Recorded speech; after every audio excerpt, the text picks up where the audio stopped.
सुभद्रा योजना दुई थर पाई सारला परे किभली से अर्थ को उपयोग करुचंती तार मॉडल स्टडी करी आसिला परे एनालिसिस हैला परे सुभद्रा सशक्त सुभद्रा पई जो योजना अच्छी से सब आरंभ हबो जेबे 22,000 महिला को से माने भेटी सारिबे 22,000 महिलांकर विभिन्न प्रांत विभिन्न जगार फीडबैक आसबो 22,000 महिला को मासक भितर भेटबार अच्छी जदि किंतु आम टार्गेट समय नुह आम टार्गेट हूँ 22,000 अगस्ट 9 रक्षाबंधन रे मिलिबो आमर थर्ड किस्ती मिलिबो एवं जो मानक पई आज 2-3 दिन परे रिव्यू हबो जो 188,000 सुभद्रा भूणी माने पाई नहांती सुभद्रा ता रिजेक्ट नहीं विभिन्न कारणरू से माने द्वितीय किस्ती के पाई नहांती तेणु सेमानक ऊपर आलोचना हबो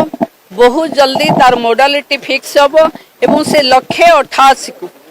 और जो माने योग्य हिताधिकारी तांको केंती आमे आम सहित जोड़ी पारिबु ता पई प्रयास करिबु।